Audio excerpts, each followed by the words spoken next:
മുഖ്യമന്ത്രി ബീരേൻ സിംഗ് രാജിവെച്ചതിന് പിന്നാലെ മണിപ്പൂരിൽ രാഷ്ട്രപതി ഭരണം ഏർപ്പെടുത്തി. ഇത് സംബന്ധിച്ച് രാഷ്ട്രപതി ഭവൻ വിജ്ഞാപനം പുറത്തിറക്കി. പുതിയ മുഖ്യമന്ത്രി ആരെന്നതിൽ ബി.ജെ.പി. സംസ്ഥാന ഘടകത്തിൽ സമവായത്തിലെത്താൻ കഴിഞ്ഞിരുന്നില്ല. വിവരങ്ങളുമായി ഡൽഹിയിൽ നിന്നും ശരത് ലാലാണ് ചേരുന്നത്. ശരത് ലാൽ, എന്തായാലും നേരത്തെ ബി.ജെ.പി. നേതൃത്വം സൂചിപ്പിച്ചത് അത്തരത്തിലൊരു രാഷ്ട്രപതി ഭരണത്തിന്റെ ആവശ്യമില്ല എന്നുള്ളതാണ്. എന്നാൽ ഇപ്പോൾ ആ ഒരു തീരുമാനത്തിലേക്ക് തന്നെയാണ് വന്നിരിക്കുന്നത്. ഇപ്പോൾ എന്തുകൊണ്ടാണ് ഈ ഒരു തീരുമാനം എടുത്തിരിക്കുന്നത്?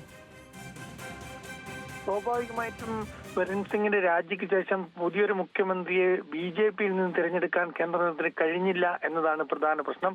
അത്രയധികം ഭിന്നതകളാണ് ബി.ജെ.പിയിൽ മണിപ്പൂർ ബി.ജെ.പിയിലുള്ളത്. മണിപ്പൂർ ബി.ജെ.പി. അധ്യക്ഷ ശാരദാ ദേവിയായിരുന്നു കേന്ദ്ര ബി.ജെ.പി.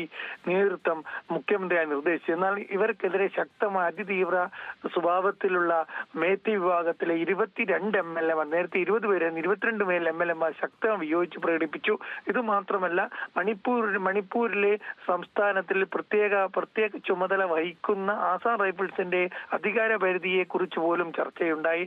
ബി.ജെ.പി. നേതൃത്വം കഴിഞ്ഞ 3 ദിവസം വിവിധ മണിപ്പൂർ എം.എൽ.എമാരുമായി ബി.ജെ.പി. എം.എൽ.എമാരെ കൂടിക്കാഴ്ച നടത്തിയിരുന്നു. എന്നാൽ അതൊന്നും ഫലവത്തായില്ല. ഏറ്റവും ഒടുവിലാണ് രാഷ്ട്രപതി ഇത്തരമൊരു തീരുമാനത്തിലെടുത്ത് ബി.ജെ.പിയെ സംബന്ധിച്ചുള്ള 356 വകുപ്പ് ഉപയോഗിക്കുക, അത് സ്വന്തം സർക്കാരിനെതിരെ ഉപയോഗിക്കുക എന്നൊരു യാദൃച്ഛികതയും ഇതിലുണ്ട്. കാരണം ബി.ജെ.പി. 356 ഉപയോഗിക്കുന്നതിനെതിരാണ്.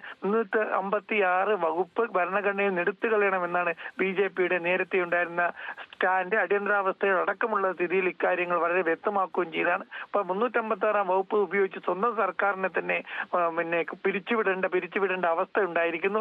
എന്നാൽ മണിപ്പൂരിലെ പ്രത്യേകത, രാഷ്ട്രപതി പറഞ്ഞ ഉത്തരവിൽ മണിപ്പൂർ നിയമസഭയെ പിരിച്ചുവിട്ടില്ല.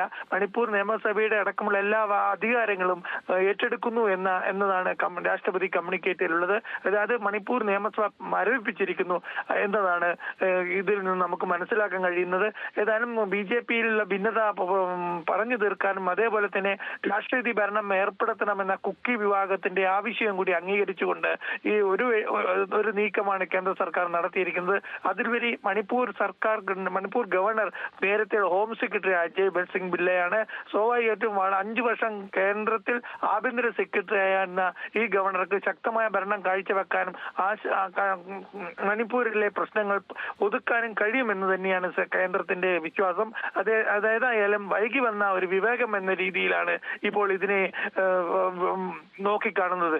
രാഷ്ട്രീയ ഭരണം പ്രഖ്യാപിച്ചതോടുകൂടി മണിപ്പൂരിൽ ശാശ്വതമായ ഒരു സമാധാനം പുലരാനുള്ള സാധ്യത ഉണ്ട് എന്നാണ് കേന്ദ്ര സർക്കാർ കേന്ദ്ര ആഭ്യന്തരമന്ത്രി അമിത്ഷാ വിശ്വസിക്കുന്നത്. അത് അക്കാര്യത്തും കൊണ്ട് തന്നെ കുക്കി വിഭാഗവുമായിട്ട് ഒരു ചർച്ച നടത്താനും അതേപോലെ തന്നെ മേത്തി വിഭാഗത്തിനുമായിട്ട് ഒരു കൂടിക്കാഴ്ച നടത്താനുമുള്ള ഒരു അവസരം കേന്ദ്ര സർക്കാർ ഒരുക്കാൻ കഴിയും എന്ന് തന്നെയാണ് ഈ നടപടിയിലൂടെ അമിത്ഷാ വ്യക്തമാക്കിയിരിക്കുന്നത്. സ്വാതി. ശരി ശരത് ലാൽ.